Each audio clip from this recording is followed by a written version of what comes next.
अब मेरो राज्यमा कसैले पनि धर्म गर्न पाउने छैन। धर्म भन्ने अब हराइसक्यो।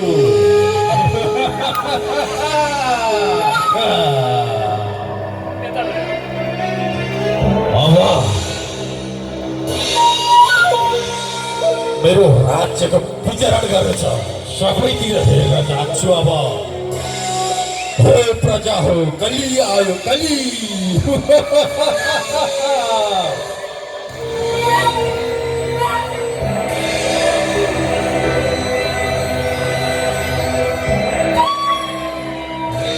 हे जनता हो, कली महाराज को जय भना, जय कली महाराज को को जय भना।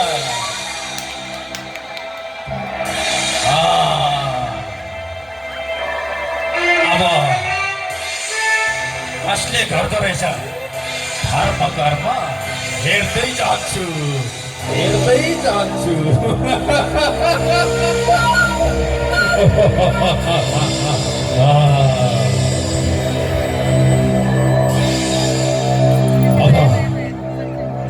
म तिमीहरूलाई एउटा नमुना देखाउँछु जसले दान धर्म कर्म यता यस्तो राम्रो कामहरू गर्छ त्यसलाई यही स्याउ निचरे जस्तै कच्चा कुचो पारेर फालिदिन्छु।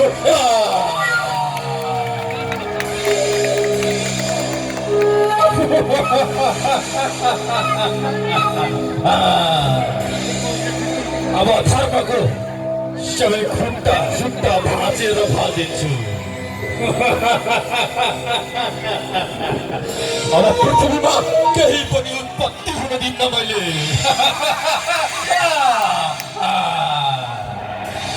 हेर्दै जाऊ, यो त सुरुवात मात्रै हो।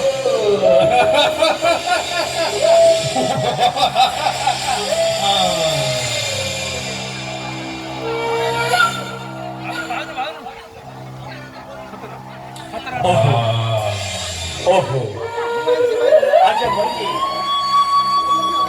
मेरो राज्यमा कता कता अशान्ति महसुस भइसकेको छ मलाई। कतै मेरा भक्तहरूले दुःख त पाएका छैनन्, कतै मेरा प्रजाले दुःख त पाएका छैनन्, कता कता मलाई अपसुख भइरहेको छ। आज केही न केही मेरो राज्यमा मेरा प्रजाहरूलाई केही न केही सङ्कट परेको हुनुपर्छ। राजा भएर प्रजाको संरक्षण गर्न सकेन भने त्यो राजा भएर के काम?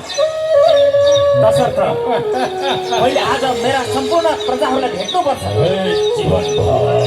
कता कता मैले अपशकुन देखिरहेको छु। कुनै दुष्ट पुरुषले मेरा प्रजालाई दुःख त दिएको छैन। म विचरण गर्छु, यताबाट घुमेर आउँछु म।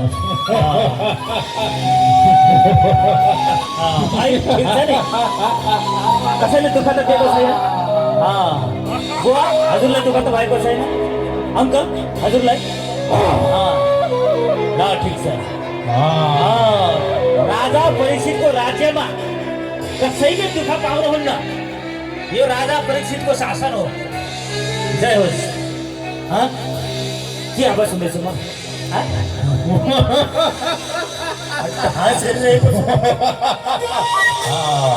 के हो यो?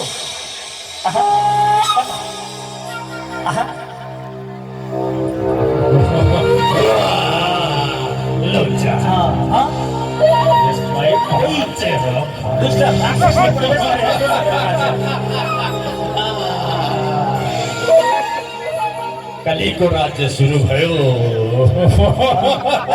कालो कालो वस्तु, कालो कालो प्राणी मेरो राज्यमा यसैले हल्ला गरिरहेको छ। ए कालो प्राणी, यता सुन। हे मनुष्य, कसलाई के भनेर बोलाइस्? कालो प्राणी जो बाहिर पनि कालो छ, भित्र पनि कालो छ। मलाई कालो भन्ने हिम्मत कसरी गरिस् तैँले? ए मनुष्य, सोचेर बोल, सोचेर।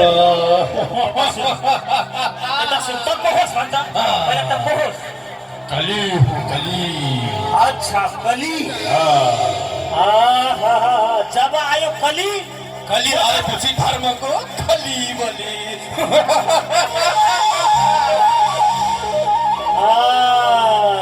कली आयो धर्मको खलबली। तैँले पो दुःख दिइरहेको थिइस्। अच्छा तैँले हल्ला मचाइरहेको थिइस्।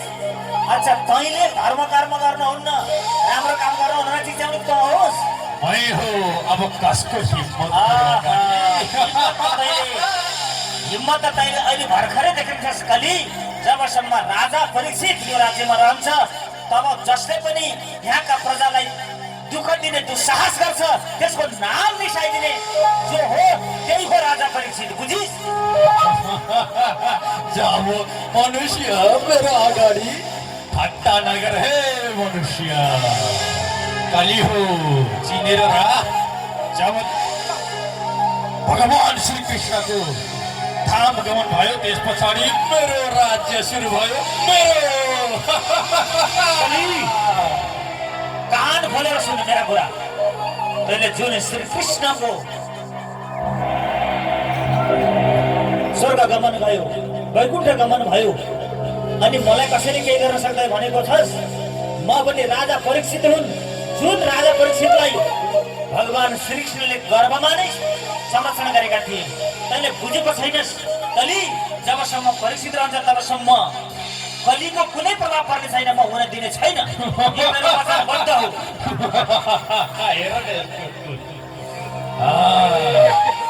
गर्भमा त्यति बेला भगवान स्वयं भएको कारण जोगीस बालक अब भगवान त धाम गमन भइसकेको छ।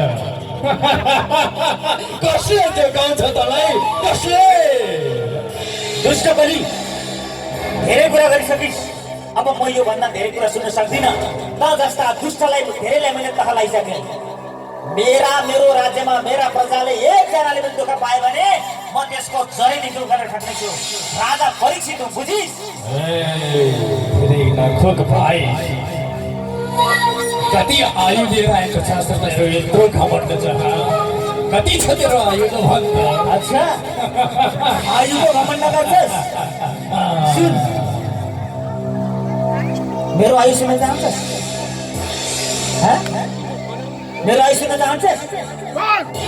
आयु सुन्न चाहन्छस्? कति छ? तँलाई आयुको घमण्ड छ? मेरो आयु 80 वर्ष हो, बुझिस्? यसले त हँसारी मार्छ कि क्या हो? 80 वर्ष आयु हुनेको यत्रो घमण्ड? मेरो आयु कतिको थाहा छ? भाइ त खान्छ मेरो आयु सुनि सुने। तेरो आयु जतिसुकै होस् मलाई त्यसको केही मतलब छैन। बस मलाई मेरो राज्यमा मेरा प्रजाले कुनै किसिमको दुःख पाउनु हुँदैन। मेरो प्रजालाई जसले दुःख दिन्छ त्यसलाई हटाउन मलाई राम्रोसँग आउँछ कली। तैँले कतिको सुरक्षा गर्छस् तेरो जनताहरूको? 80 वर्ष? ए भाइ 4,32,000 वर्ष छ मेरो आयु। अच्छा अब यस बिचमा के हुन्छ त हेर्दै जा त। 4,32,000 मेरो आयु भनिस्? ठिक छ। एउटा कुरा, अन्तिम कुरा, एउटा कुरा कान खोलेर सुन। राजा परीक्षितलाई विलम्ब भइसक्यो। तैँले धेरै फुर्ती लगाइसकिस्। त जस्ता दुष्टहरूलाई तहलाउन राम्रोसँग आउँछ राजा परीक्षितलाई। तसर्थ मैले भनेको मान्छस् भने यदि तेरो कल्याण चाहन्छस् भने त यहाँबाट गइहाल, नत्र सावधान सबै जानेको छु मैले। कलिलाई धम्की देखाएर डराउन खोज्दैछस् मलाई? तर देशै डराउने त जस्तो मनुष्य होइन। तँलाई त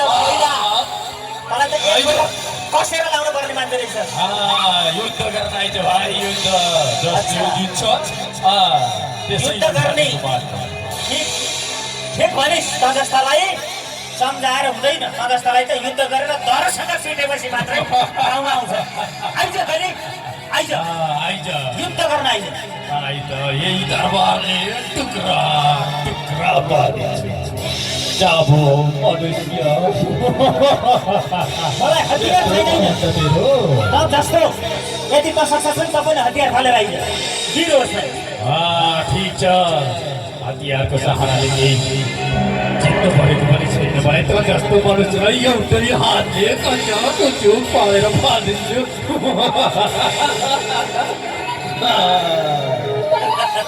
अनि तँलाई देखेर त मलाई हाँस उठेको छ मनुष्य रामको सिंहले असली सिंहलाई लम्काउँदैछ अब एकैछिनमा देख्दैछ फेरि हाँसेर समय बर्बाद नगर आइहाल त भर्खरै आइज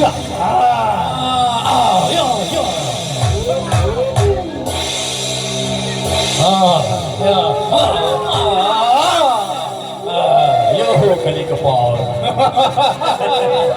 पावर त अहिले भर्खरै देख्छस् कली आइज यो त सुरुवात हो आइज यसलाई त उचालेर छर्दिन्छु यसलाई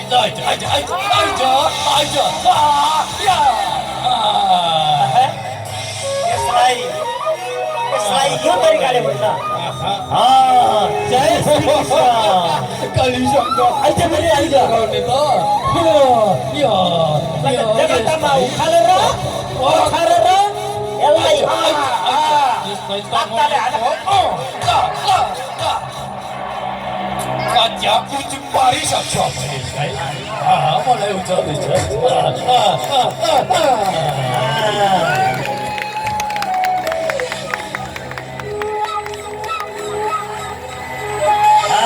कली अब हेर्छस् मेरो पावर तैँले अब हेर्छस् लडिस् नि अब त लड्नु मात्रै होइन अब तँलाई पनि देखाउँछु मैले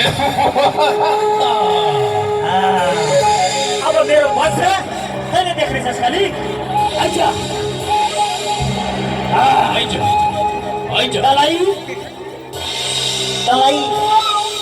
तँलाई अस्त्रले होइन तँलाई यो बाणले काम गर्नेछ तैँले यो बाणको यो ब्रह्मास्त्रको तैँले बुझेको छैनस् अब एकछिन हेर सिक्न सक्छस् भने मलाई डर नदेखा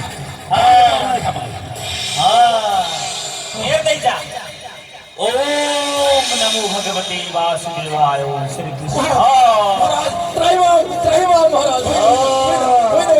मर्न तयार हो भने माफ पाऊ होइन बाढ नहाल्नुहोस् मलाई ओम नमो भगवते सुन्दै मेरो मन काम्रो महाराज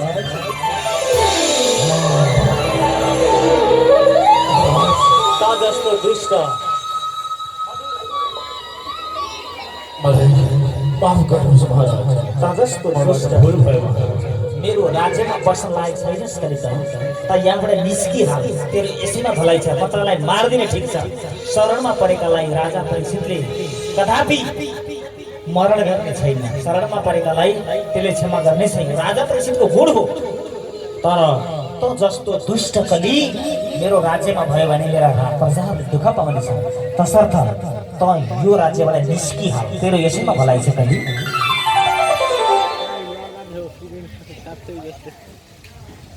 कुरो सुनिस् नि कली तँलाई फेरि भन्दैछु मैले रिस देखाउँदैछस् रिस नदेखा देखाछस् मेरो बाण देखाछस् तान्न पर्यो फेरि खिच्नु पर्यो सुन ध्यान दिएर सुन त मेरो राज्यमा बस्न लागेको छैनस् तसर्थ त यहाँबाट निस्कि सुनिस् होइन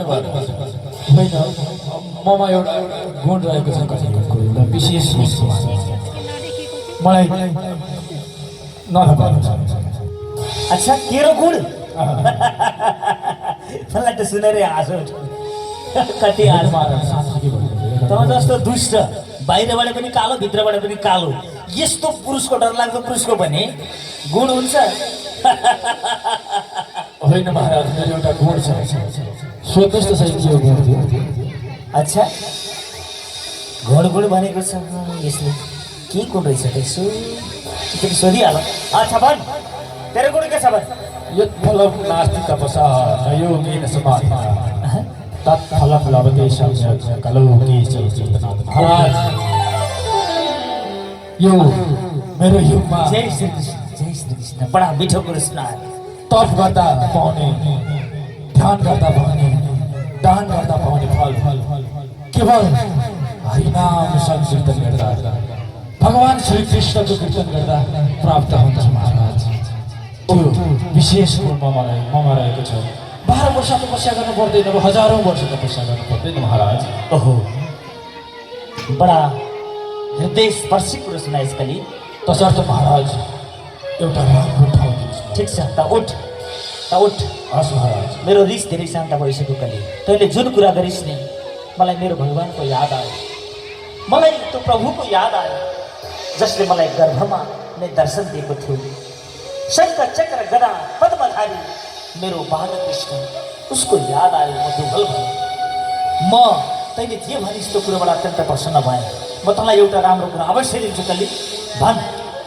महाराज के मेरो महाराज?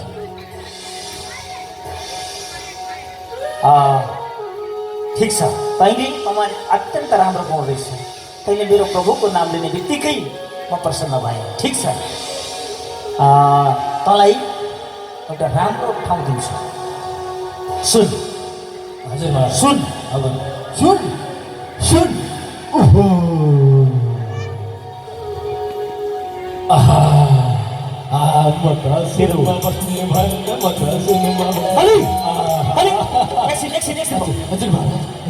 म्युजिक बन्द। त्यो सुन, तैँले भनेको होला सुनमा त भगवान स्वयं नारायणको बास हुन्छ। धातु नाम अस्मि काञ्चनम भन्नुभएको छ मेरो प्रभुले। धातुहरूमा सुन मह भन्नुभएको छ। तर त बस्ने सुन त होइन। कुन हो महाराज? त त्यो सुनमा बस्न लायक छैनस्। त जो कुकर्म गरेर ल्याएको सुन छ, डकैती गरेर ल्याएको सुन छ, पापीहरूलाई परास्त गरेर ल्याएको सुन छ, दुष्टहरूलाई परास्त गरेर ल्याएको सुन छ, जुन सुन दुष्टको अङ्गमा परेको सुन छ, त्यो सुनमा मात्रै तेरो बास हुनेछ। ओहो, होइन ठिकै छ महाराज। सुनमा बस्न पाएपछि एउटा ठागेको चोरेको पनि सुनमा के हो? त्यसैमा भए पनि सुन बस्नु पर्यो। ठागेको पैसाले कमाएको सुनमा नि बस्ने महाराज। आखिर सुन हो, तर राम्रो सुनमा तेरो कदापि बास हुँदैन। बुझिस्? ठिकै छ महाराज। अब नाच जति नाच, म यहाँबाट गएँ। मेरा प्रजालाई दुःख दिने काम अब आइन्दा कल्पना नगरेस्। सिनेमा बस्ने